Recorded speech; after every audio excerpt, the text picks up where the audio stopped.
اور تہذیب الاخلاق۔ بیٹا یہ تو آپ نے سن لی اور دیکھ بھی لی، لیکن جب تک ہم بکس کو نہیں دیکھیں گے تو وہ ذہن نشین نہیں ہوگی اور اس کو یاد کرنا مشکل ہوگا۔ یہ بیٹا تہذیب الاخلاق جو انہوں نے رسالہ لکھا، نمبر 8 پہ جو لکھا ہوا تہذیب الاخلاق، یہ ان کا رسالہ ہے۔ آثار الصنادید نمبر 1 پہ جو آثار الصنادید کتاب ہے یہ ہے۔ اسباب بغاوت ہند نمبر 2 میں جو اسباب بغاوت ہند ہے وہ بیٹا کتاب ہے۔ یہ سرکشی ضلع بجنور نمبر 4 میں جو ہے تاریخ بجنور ہے، اور نمبر 7 میں لکھا ہوا علی گڑھ انسٹیٹیوٹ، بیٹا یہ علی گڑھ انسٹیٹیوٹ ہے، اور اس پہ انہوں نے کچھ کتابیں بھی لکھی۔ اسلوب تحریر کس قسم کی تحریر تھی، اس کا اسلوب کیا تھا، طریقہ کیا تھا۔ سر سید احمد خان کو جدید اردو کا بانی کہا جاتا ہے، اردو نثر کے بانی ہیں سر سید احمد خان۔ انہوں نے اپنے قلم کے ذریعے اپنی خوابیدہ قوم کو ترقی کی راہیں اختیار کرنے پر آمادہ کیا۔ قلم کے ذریعے، اپنی تحریروں کے ذریعے، اور خاص طور پہ جو انہوں نے تہذیب الاخلاق جو رسالہ جو ہے نا لکھا، اس کے ذریعے جو قوم سوئی ہوئی تھی ان کو جگایا۔ آپ کی تحریر ہیر رانجھا اور شیریں فرحات کے قصے کہانیوں پر مشتمل ہونے کے بجائے ہمیشہ بامقصد اور انقلابی رہی۔ اس میں تمام کی تمام اصلاح کی باتیں ہوا کرتی تھی۔ ہنسی مذاق اور ہیر رانجھے وغیرہ کی کہانیاں اس قسم کی نہیں تھیں، بلکہ ایک بامقصد ہوا کرتی تھی۔ آپ کے اسلوب تحریر کی نمایاں خصوصیات درج ذیل ہیں۔ بیٹا یہ خصوصیات آپ نے یاد کرنی ہے۔ سادہ نگاری، سادہ لکھنے والے۔ سر سید سے پہلے اردو نثر بھی شاعری کی طرح بوجھل ہو رہی تھی۔ اردو نثر کے اندر بھی جو ہے نا بہت زیادہ جیسا شاعری میں سمجھ نہیں آتی، ایسے اردو نثر اگر ہم افسانے پڑھیں میر امن دہلوی کے تو ہمارے لیے بہت ہی مشکل ہوگا، اور سرور کے دہلوی کے اس میں سمجھنا بہت مشکل ہے، لیکن انہوں نے جو ہے نا بہت ہی سادہ اپنی اردو کی نثر نگاری کی۔ ادائے مطالب میں تشبیہات اور استعارات کا رواج عام تھا۔ سر سید نے نثر کو تکلفات اور بے جا طوالت سے پاک کر کے سادہ مگر سنجیدہ انداز بخشا، یعنی انہوں نے زیادہ تشبیہات کو استعمال نہیں کیا، زیادہ استعارات کو استعمال نہیں کیا، بالکل سادہ اور عام فہم تاکہ اس کو ہر بندہ سمجھ سکے۔ خوش قسم کی علمی، ادبی، دینی اور معاشرتی مسائل کو ایسے سادہ اور رواں انداز میں بیان کیے کہ پڑھنے والا اکتاہٹ محسوس نہیں کرتا تھا، انہیں آسانی سے سمجھ میں آتی ہے۔ ان کی جتنی بھی نثر نگاری ہیں، جو بھی انہوں نے لکھا ہے۔ ایک اور ہے عامیانہ پن۔ سر سید کی تحریر میں کہیں کہیں زبان کا پرانا پن پایا جاتا ہے، پرانی جیسا ہندی زبان تھی، کبھی کبھی اسلوب میں ڈھیلا پن بھی آ جاتا ہے۔ بعض اوقات وہ قواعد و زبان کی پابندی بھی بے نیاز ہو جاتے، اور عامیانہ الفاظ کا استعمال بھی ان کے ہاں ملتا ہے، ان پرانے زمانے کا جو الفاظ ہے وہ ملتا ہے۔ انگریزی الفاظ کا استعمال۔ سر سید احمد خان جو ہے ان کی تحریر میں بعض دفعہ انگریزی الفاظ کی بھرمار بھی ذوق سلیم پر گراں گزرتی ہے۔ وہ ان الفاظ کو جو عام فہم اور عوام کی زبان پر جاری ہوں صحیح لفظوں پر ترجیح دیتے ہیں، اس لیے ان کی تحریروں میں ادبی حسن کی کمی ہے۔ نمبر 4 ہے سائنسی انداز تحریر۔ سر سید نئے طرز تحریر کے حامل اور جدیدیت ماڈرن کے قائل تھے، اور ان کا طرز تحریر سائنٹیفک تھا۔ قوت استدلال، دلیل دینا استدلال کے ساتھ۔ سر سید احمد خان نے اپنی تحریروں میں جذبات سے زیادہ عقل کو متاثر کیا ہے۔ وہ ہر قسم کی علمی، اخلاقی، دینی اور معاشرتی مضامین جذباتی عنصر کو کم رکھتے ہیں، بلکہ استدلالی انداز میں دلیل سے وزن پیدا کرتے ہیں اور منطقی ربط کے ساتھ اپنی بات آگے بڑھاتے ہیں۔ اس طرح وہ اپنی بات مربوط انداز میں صاف ستھرے طریقے سے ادا کرتے ہیں، یعنی کہ ایک مربوط انداز سے استدلال کے ساتھ جو ہے وہ اپنی بات میں وزن پیدا کر کے اس دلیل کے ذریعے آگے بات کو بڑھاتے ہیں۔ اس کے بعد ہے ادبی چاشنی نمبر 6 میں، موضوع کتنا بھی علمی، فکری اور تحقیقی ہو، سر سید احمد خان نے اپنے طرز تحریر سے اسے دلچسپ اور پر لطف بنا دیتے ہیں۔ ان کے اسلوب میں خشکی اور بے لطفی نہیں، بلکہ ان کی زبان و بیان میں ایک ادبی چاشنی کی حلاوت، مٹھاس موجود رہتی ہے۔ اس طرح قاری پڑھنے والا جو ہے پوری دلچسپی کے ساتھ ان کی تحریروں کا مطالعہ کرتا ہے۔ مقصدیت: سر سید ادب کو زندگی کا خادم سمجھتے ہیں، اس لیے محض عبارت آرائی اور انشاء پردازی کبھی ان کا مقصد نہیں، بس ٹھیک ہے لکھ لیا، عبارتیں لکھی ہیں وہ، بلکہ چنانچہ ان کا علمی اور فکری اسلوب تحریر تنقید نگاری کے لیے نہایت مناسب اور موضوع ہے۔ جس طرح وہ ایک متوازن نقاد تسلیم کیے جاتے ہیں، اس طرح ان کا طرز تحریر بھی متوازن اور معتدل ہوتا ہے اور مقصدیت کی شان رکھتا ہے، یعنی کہ کوئی نہ کوئی مقصد ہوتا ہے ان کا۔ اس کے بعد مقصدیت کے بارے میں ابھی پڑھا ہم نے۔ نمبر 8 میں ہے بے ساختی و برجستگی۔ سر سید نے اکثر علمی، فکری اور تنقیدی موضوعات پر قلم اٹھایا اور اس کے لیے انشاء پردازانہ اسلوب تحریر کے بجائے بے ساختہ، سادہ اور برجستہ بات کہنا زیادہ مناسب ہوتا ہے۔ چنانچہ سر سید احمد خان کے ہاں اس بات کا خاص خیال رکھا گیا کہ وہ لفظی شان و شوکت دکھانے کے بجائے اصلی توجہ اس بات پر دیتے ہیں کہ ان کی بات بہتر طور پر قاری کی سمجھ میں آ سکے، یعنی بے ساختہ اور برجستگی ہوتی ہے تاکہ پڑھنے والوں کو سمجھ میں آ جائے۔ زیادہ اس میں تنقیدی الفاظ وغیرہ اس قسم کے نہیں ہوتے تھے کہ مشکل ہو، آسانی کے ساتھ ہر بندہ پڑھے۔ ذہنی انقلاب: سر سید نے اپنی مضمون نگاری کے ذریعے برصغیر کے روایتی سماج میں طائی جمود کو توڑا۔ جو ان کا سماج اور رسم و رواج چل رہا تھا اس کو توڑنے کی کوشش کی، ایک عظیم ذہنی انقلاب برپا کر دیا۔ سر سید کو علی گڑھ سے بے حد لگاؤ تھا۔ سر سید اپنے رفقا، اپنے دوست احباب کی مدد سے اردو زبان ادب کے ذریعے قومی شعور بیدار کرنے کی کامیاب کوشش کی۔ بقول مولانا الطاف حسین حالی کے، سر سید کی مثال اس مضطرب شخص کی سی ہے جو بہت ہی پریشان رہتا ہے، اضطراب میں رہتا ہے، جس کے گھر میں آگ لگی ہو اسے بجھانے کے لیے ہمسایوں کو پکارے۔ ایسی حالت میں خوبصورت جملوں کا ہوش کیسے رہ سکتا ہے؟ یعنی انہیں کوئی خوبصورت جملے کا لانا اور ان میں استعارہ اور تشبیہات کا لانا ضروری نہیں ہے، بلکہ اصل میں تو وہ انقلاب لانا چاہتے ہیں۔ طویل جملے: سر سید کی تحریر میں ایک نمایاں اور انفرادی کمزوری یہ ہے کہ وہ بہت طویل فکرے لکھتے ہیں، لیکن اس کے باوجود ان کی تحریر میں الجھاؤ پیدا نہیں ہوتا اور دلچسپی برقرار رہتی ہے۔ بہت لمبے جملے لکھتے ہیں، جیسے بوڑھا نہایت غمگین ہے مگر اس کا غم اندھیرے گھر پر ہے، نہ اکیلے پن پر، نہ اندھیری رات، نہ بجلی کی کڑک اور آندھی کی گونج پر، اور نہ برس کی اخیر رات پر۔ حالانکہ اتنا بڑا جملہ ہے لیکن آسانی سے پڑھا جا رہا ہے۔ قیام پاکستان کی راہ ہموار کرنا: ایک ادیب، مصنف اور جدید نثر کے بانی ہونے کی حیثیت سے ان کا شمار ہندو پاک کی غیر فانی شخصیات میں ہوتا ہے۔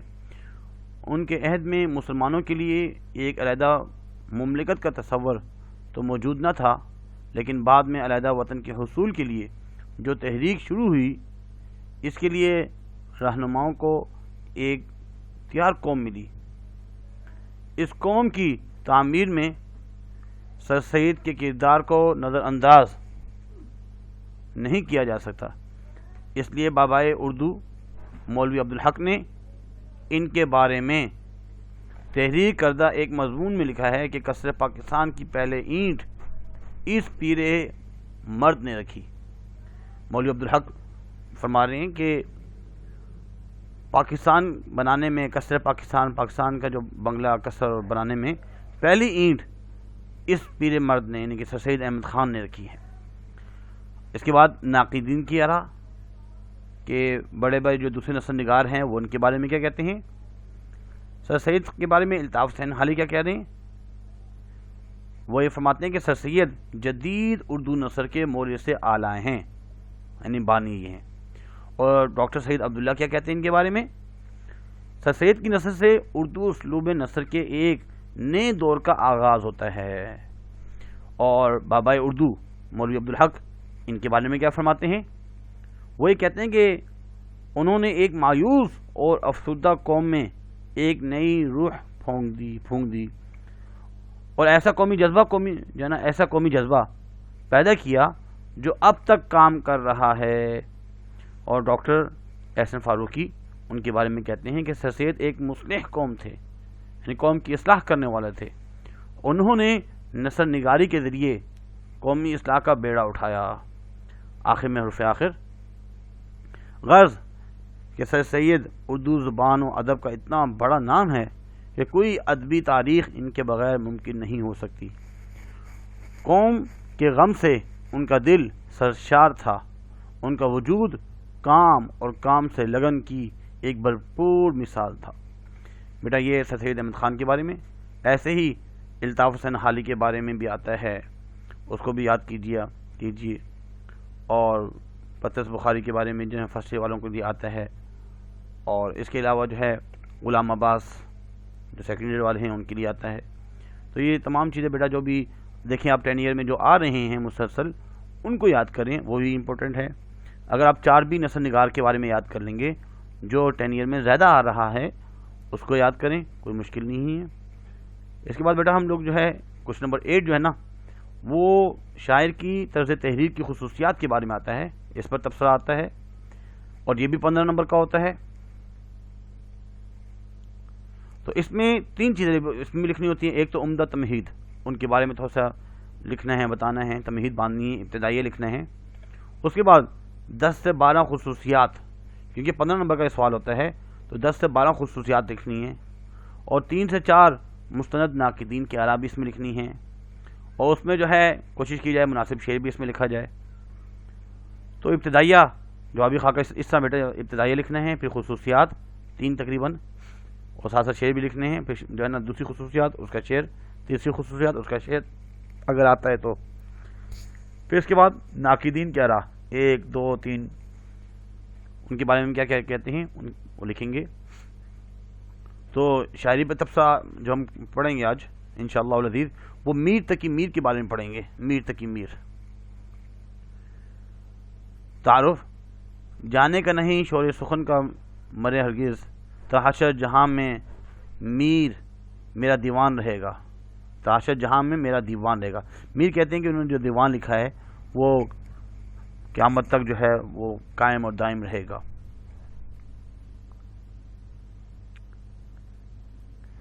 اس عظیم شاعر کا نام محمد تقی اور تخلص میر تھا۔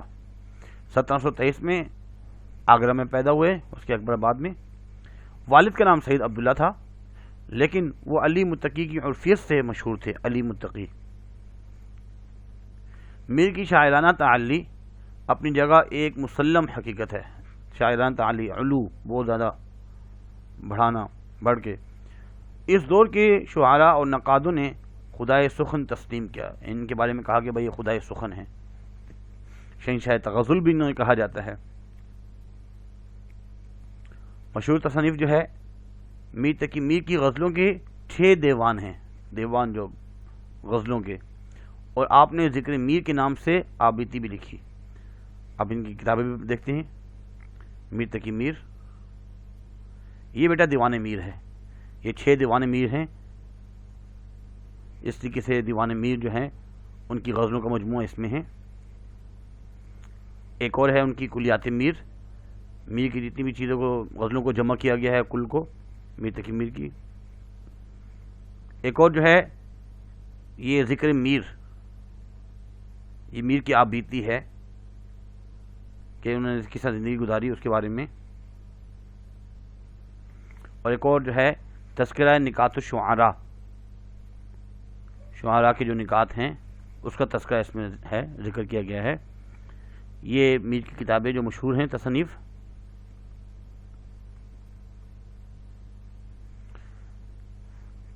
میر تقی میر کے محاسن کلام، کلام کی جو حسن ہیں، کلام کی جو خصوصیات ہیں وہ ہیں۔ پہلا یہ ہے کہ سود و گداز،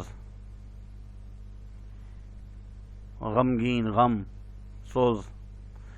میر کا عہد افراتفری کا دور تھا، ان کے زمانہ جو تھا، کیونکہ دہلی وہ لوٹا گیا تھا اور اس وجہ سے دہلی سے ان کو جانا پڑا اور کافی افراتفری تھی۔ اگر میر میں زمانے کی چوٹ کھانے اور زخم سہنے کی عادت نہ ہوتی تو زمانے کی بھیانک آندھی کے سامنے ان کی شخصیت اور شاعری کا چراغ گل ہو جاتا۔ اس لیے میر کی رام کہانی اس عہد کی داستان معلوم ہوتی ہے۔ انہوں نے ایک کتاب لکھی تھی رام کہانی، تو ان کے زمانے کی جو ایک داستان معلوم ہوتی ہے۔ میر کی تنہائی پسندی اور خلوت نشینی، یعنی ہمیشہ تنہا رہنے والے، خلوت نشینی، الگ تھلگ رہنے والے، انہیں اپنے عہد اور ماحول کی ترجمانی سے باز نہ رکھ سکی۔ ماحول کی اس کے باوجود بھی ترجمانی کرتے رہے۔ لوگوں سے تب ملنا ملاپ نہیں تھا، لیکن لوگوں کا آنا جانا تھا، لوگ ان کے پاس آتے تھے۔ اور اس عہد کی افراتفری، ذہنی انتشار، سکون کی تلاش، شرفاء کی پریشان حالی اور معاش کی قلت کی جیتی جاگتی تصویریں ہمیں ان کے کلام سے ملتی ہیں۔ معاش کی جو ہے نا کوئی خاص نوکری نہیں تھی، اس کی قلت، معاش کی قلت، پریشانی، اور جتنے بھی اس زمانے میں شرفاء لوگ تھے ان کی پریشان حالی، اور ہر بندہ سکون تلاش کر رہا ہے، ذہنی انتشار، افراتفری۔ تو ایک موقع پر فرماتے ہیں کہ عہد جوانی رو رو کاٹا، پیری میں لی آنکھیں مود، یعنی رات بہت تھے جاگے، صبح ہوئی آرام کیا۔ یعنی جوانی کا جو زمانہ ہے وہ بھی رو کے پریشانی حال میں گزارا ہے۔ اب جب بوڑھے ہوئے ہیں، مرنے کے قریب آ رہے ہیں اور آنکھیں موند رہے ہیں۔ رات تو بہت تھے جاگے، اب صبح ہوئی تھوڑا سا آرام کیا۔ مجھ کو شاعر نہ کہو میر صاحب کہ میں نے درد و غم کتنے کیے جمع تو دیوان کیا۔ 6 دیوان جو انہوں نے لکھے ہیں، اتنی آسانی سے 6 دیوان غزلوں کے لکھنا مشکل ہے، یہ اتنا آسان نہیں ہے۔ تو یہاں فرمان چاہ رہے ہیں کہ میں نے وہ جو درد و غم کی جو دیوان میں نے جمع کیے لکھے ہیں، وہ اتنی آسانی سے نہیں لکھے۔ اس کے بعد ہے تصور عشق۔ میر کی دنیا میں عشق کی حکمرانی ہے، جس میں ان کے خاندان کی تہذیب اور معاشرتی روایات کو بڑا دخل ہے۔ ان کو شروع ہی سے عشق و محبت کی تعلیم دی گئی۔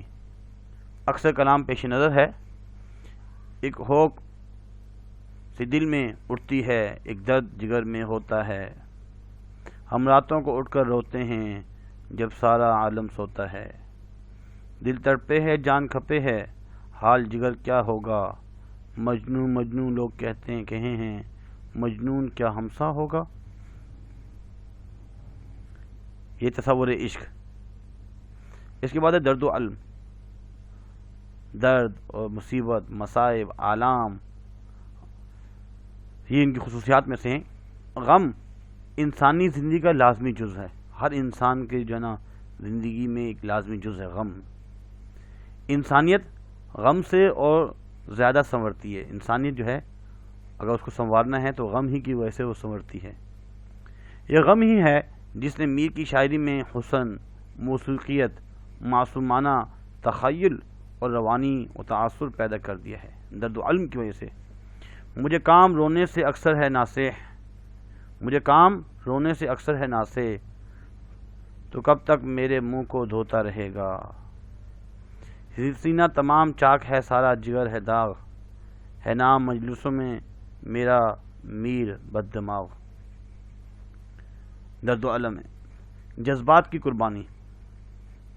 ان کی خصوصیات میں سے خصوصیت یہ ہے کہ جذبات کی قربانی۔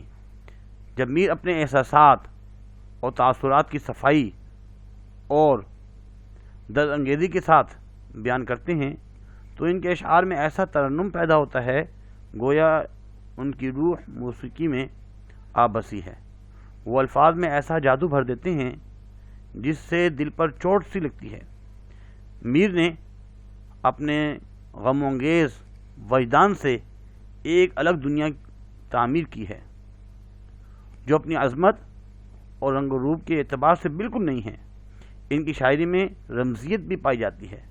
اکثر کلام پیش نظر ہے، یعنی کہ جذبات سے کا عکس جو ہے وہ بیان کیا جاتا ہے۔ ہمارے آگے تیرا جب کسی نے نام لیا، اصل میں کتاب میں جو لکھا ہے کسو نے نام لیا، دل ستم زدہ کو ہم نے تھام لیا۔ یہ جذبات کی قربانی۔ خودداری ایک ان کی جو ہے نا خصوصیت یہ بھی ہے، خودداری۔ میر کی ایک اور خصوصیت ان کی غیرت اور خودداری ہے۔ وہ امراء اور رؤساء سے میل جول کو پسند نہ کرتے تھے، بالکل الگ تھلگ رہنے والے۔ امیروں کے ساتھ اٹھنا بیٹھنا، رئیس لوگ جو ہیں، رؤساء رئیس، ان کے ساتھ میل ملاپ میل جول جو ہے نا پسند نہیں کرتے تھے، الگ تھلگ رہتے تھے، تنہا پسند تھے۔ اس سے ان کی خودداری کو ٹھیس نہ لگے، وہ بے حد کم گو اور آزاد طبیعت واقع ہوئے تھے، بہت کم بولنے والے، آزاد طبیعت کے مالک۔ مفلسی اور درویشی نے ان کی اعلیٰ ظرفی کو اور بلند تر کر دیا۔ غربت کی سی، درویشی کی سی، مفلسی کی سی زندگی گزاری تھی، اس کی وجہ سے ان کا جو معیار ہے اعلیٰ ظرف اور مزید بڑھ گیا۔ اسی خودداری کی واضح جھلک ان کے کلام میں پائی جاتی ہے۔ مثال کے طور پر، آگے کسی کے کیا کریں دستے طمع دراز، ہاتھ سو گیا ہے سرہانے دھرے دھرے۔ اس کے بعد تصوف اور فلسفے کی باتیں ہیں، عشق حقیقی کی بات بھی انہوں نے بیان فرمائی ہے۔ میر تصوف کے نہیں تغزل کے شاعر ہیں، اصل میں یہ تغزل کے شاعر ہیں، شہنشاہ تغزل ہیں، لیکن اس دور کے رواج کے مطابق ان کی شاعری میں عارفانہ اللہ سے کو متعارف کروانا مضامین بھی ملتے ہیں۔ اسی طرح ان کی شاعری میں فلسفہ کا اثر بھی پایا جاتا ہے، لیکن یہ فلسفہ کوئی ٹھوس حقیقت نہیں ہے۔ مثلا آفاق کی منزل سے گیا کون سلامت، یعنی اس دنیا سے کون سلامت گیا، اسباب لٹا راہ میں یہاں ہر سفری کا، یعنی کہ اس دنیا کے اندر یہاں ہر سفری کا، ہر مسافر کا، انسان کا جو ہے وہ جو اسباب ہے وہ یہیں کے ہی لٹا رہا۔ سرسری تم جہاں سے گزرے ورنہ ہر جا جہاں دیگر تھا۔ عام فہم انداز، ان کے اکثر جو ہے اشعار سمجھ میں آتے ہیں، عام فہم انداز میں یہ شعر و شاعری کرتے ہیں۔ میر کے کلام کی ایک خصوصیت یہ ہے کہ ان کا انداز نہایت عام فہم ہے، جس کو ہر عام و خاص آسانی سے سمجھ سکتا ہے۔ میر اپنے کلام کے بارے میں خود کہتے ہیں، شعر میرے ہیں گو خواص پسند، گفتگو پر مجھے عوام سے ہے، گفتگو پر مجھے عوام سے، یعنی کہ عوام سے میں نے گفتگو کرنی ہے، اس لیے میرے شعر جو ہے وہ بالکل ہی سادے ہوتے ہیں تاکہ ہر عوام الناس جو ہے اس کو سمجھ سکیں۔ اس کے بعد ہے وہ ثنائے اور بدائے۔ میر کا جو اسلوب ہے اسالیب بیان پر بڑی قدرت حاصل تھی۔ انہوں نے اکثر فارسی تراکیب اور ان کے ترجموں کو انتہائی خوبصورتی سے اپنے کلام میں سمویا ہے۔ اسی طرح تشبیہیں و استعارے جو ہر شاعری کی جان ہوتی ہے، اگر خوبصورتی سے برتے جائیں تو شعر کا حسن دوبالا کر دیتے ہیں۔ میر نے ان کا استعمال بھی دلکش انداز میں کیا ہے۔ اکثر کلام پیش ہے بیٹا انہوں نے ثنائے اور بدائے بھی استعمال کیے ہیں، تشبیہات اور استعارے وغیرہ، ان کا جو ہے نا بہت زیادہ جو ہے استعمال کیا ہے۔ ناز کی اس کے لب کی کیا کہیے، پنکھڑی ایک گلاب کی سی ہے، بہت ہی مشہور ان کا شعر ہے۔ میر ان نیمے باز آنکھوں میں ساری مستی شراب کی سی ہے۔ اس کے بعد رمزیت و امائیت۔ شاعری عموماً اور غزل خصوصاً مزح و ایمان کا فن ہے، یعنی بات کو ڈھانک چھپا کر بیان کرنا، بات کو چھپا کر یعنی ڈھانک کر چھپا کر اس کو بیان کرنا بات کو۔ اپنے کلام کی اس خصوصیت کا اظہار میر اپنے اس شعر میں کر رہے ہیں، رمزیت اور امائیت، چھپانا، ڈھانکنا۔ کہا میں نے کتنا ہے گل کا ثبات، کلی نے یہ سن کر تبسم کیا، یعنی مسکرائی۔ موسیقیت۔ میر نرم اور لطیف الفاظ کو اپنے اشعار میں نہایت سلیقہ مندی سے استعمال کرتے ہیں۔ اس طرح ان کے کلام میں نغمگی اور موسیقی کی کیفیت پیدا ہوتی ہے، جیسے کوئی نغمہ پڑھ رہا ہو، گا رہا ہو، کوئی موسیقی سن رہا ہو۔ یہ خوبی میر کی ان غزلوں میں خاص طور پر نمایاں ہیں جو طویل بہروں میں کہی گئی ہے، طویل بہروں میں، ان کی لمبی جو ہے جو ان کی غزلیں ہیں۔ پتا پتا بوٹا بوٹا حال ہمارے جانے ہیں، جانے نہ جانے گل ہی نہ جانے باغ تو سارے جانے ہیں۔ ایسے موسیقی انداز میں انہوں نے بہت ہی پیارے انداز میں غزلیں اور جو ہے نا شعر لکھے۔ اس کے بعد بیٹا آخری بات جو رہ گئی ہماری یہ تو تمام خصوصیات آپ نے کچھ مشکل وقت ہیں، 10 خصوصیات جو ہیں وہ تھوڑی سی سمجھ لی آپ نے۔ ایک تو سوز و گداز، پریشانی، زخم، ظلم و ستم کی باتیں، تصور عشق، عشق کے تصور کی باتیں، اپنے عشق کی باتیں، عشق کا تصور کرنا، درد و الم، اس میں غم کی باتیں، جذبات کی قربانی، اپنے جذبات کو جو قربان کر رہے ہیں اس کے بارے میں، خودداری، امیر اور جو رؤساء لوگ ہیں ان کے ساتھ میل جول کم تھا تاکہ ان کی خودداری کو ٹھیس نہ پہنچے، ان کی غیرت کو، الگ تھلگ رہنے والے، تصوف، فلسفہ، ان کی شاعری کے اندر تصوف پایا جا رہا ہے، فلسفہ پایا جا رہا ہے، یعنی کہ اللہ کی وحدانیت کا اقرار، اللہ کی پہچان، دنیا کی بے ثباتی کا تذکرہ، عام فہم انداز، ایسا عام فہم ہے کہ ہر بندہ اس کو سمجھ سکتا ہے۔ ثنائے اور بدائے بھی استعمال کر رہے ہیں، مطلب اس میں تشبیہات اور استعارے اور تلمیح کا بھی بیان کیا جا رہا ہے۔ جتنی بھی فنی خوبیاں جو ہوتی ہیں وہ تمام کی تمام اس میں پائی جا رہی ہوتی ہیں۔ رمزیت اور امامیت، اس سے مراد یہ ہے کہ بات کو چھپا کر، ڈھانک کر جو ہے بیان کیا جاتا ہے، وہ مکمل ہر چیز واضح نہیں کی جاتی۔ موسیقیت، ایسا لگتا ہے کہ کوئی نغمہ پڑھ رہا ہے، کوئی موسیقی گانا وغیرہ گا رہا ہے، ایسے ان کی جو طویل بحریں۔ اس کے بعد ناقدین کیا رہا، مجنون گورکھپوری کہتے ہیں کہ اردو شاعری بھی اپنی خدا رکھتی ہے اور میر کہلاتا ہے، اور وہ میر کہلاتا ہے۔ اردو شاعری بھی اپنا خدا رکھتی ہے اور وہ میر کہلاتا ہے۔ اور ڈاکٹر عبداللیث کہتے ہیں کہ میر تقی، میر جو ہے نا وہ شہنشاہ سخن ہے، ان کا کلام جیسا ان کے زمانے میں مقبول تھا ویسا آج بھی مقبول ہے، بلکہ دور جدید میں غزل کی احیا کے ساتھ طرز میر کی طرف رجعت ایک اہم رجحان ہے، جس سے میر کی کے کلام کی ہماگیر، آفاقیت اور ابدیت کا ثبوت ملتا ہے۔ مولوی عبدالحق کہتے ہیں کہ میر تقی میر سرتاج الشعراء اردو ہیں، ان کا کلام اسی ذوق و شوق سے پڑھا جائے گا جیسے سعدی کا کلام فارسی زبان میں۔ ڈاکٹر سید عبداللہ کہتے ہیں کہ اردو کے بہت کم شاعروں کو یہاں حقائق کی جستجو کے لیے اتنی تڑپ پائی جاتی ہے جتنی کہ میر کے کلام میں۔ اور غالب کے کہتے ہیں ریختے کہ تم ہی استاد نہیں ہو غالب، کہتے ہیں اگلے زمانے میں کوئی میر بھی تھا۔ اور ذوق کہتے ہیں ابراہیم علی ذوق، جیسے کہ پہلے ہی بتایا گیا تھا کہ یہ جو ہے ابراہیم علی ذوق جو ہے بہادر شاہ ظفر کے استاد ہیں، وہ کہتے ہیں نہ ہوا پر نہ ہوا میر کا انداز نصیب، ذوق یاروں نے بہت زور غزل میں مارا۔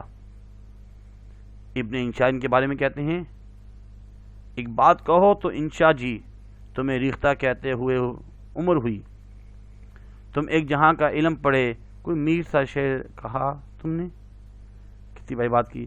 ایک بات کہو تو انشا جی، یعنی انشا جی ایک بات تو کہو، تمہیں ریختہ کہتے عمر ہوئی، یعنی کہ اردو پڑھتے ہوئے، اردو سمجھتے ہوئے، ریختہ کو پرانے زمانے میں اردو ہی کو ریختہ کہا جاتا تھا، یعنی کہ عمر بیت گئی ریختہ پڑھتے ہوئے، کہتے ہوئے، اردو پڑھتے ہوئے، سمجھتے ہوئے۔ تم ایک جہاں کا علم پڑھے، یعنی کہ تم نے جو نا پوری دنیا کا جتنا بھی علم ہم سے ہو سکا پڑھتے رہے۔ کوئی میر سا شعر کہا تم نے، جیسے میر نے جو شعر کہے ہیں ایسا بھی کوئی شعر تم نے کہا ہے۔ حسد موہانی ان کے بارے میں کہتے ہیں شعر میرے بھی ہیں پردرد لیکن حسرت، حسد موہانی، میر کا شیوہ گفتار کہاں سے لاؤں، یعنی کہ درد مندی والے اشعار حسد موہانی کہتے ہیں میرے بھی ہیں، لیکن جو میر کا شیوہ گفتار، گفتگو کرنے کا جو طریقہ ہے، شیوہ ہے، وہ میں کہاں سے لاؤں۔ تو بیٹا یہ جو ہے نا تمام باتیں جو ہم نے اس میں پڑھی، امید ہے کہ آپ کو سمجھ میں آئی ہوں گی، اس میں کوئی خاص مشکل بات نہیں ہے۔ ناقدین کے آراء جو ہے لازمی لکھنی ہوتی ہیں، کچھ اشعار والی یاد کر لیں آپ، اور اس کے علاوہ 10 خصوصیات ہیں، اس کو 3-4 دفعہ آپ پڑھیں گے تو یاد ہو جائیں گی، لکھیں اس کو ساتھ ساتھ۔ اور اس کے بعد جو ہے تھوڑا سا یہ تعارف وغیرہ جو ہے ان کا، کتابوں کے نام، تصانیف جو مشہور تصانیف ہیں اس کو بھی بیٹا یاد کیجیے۔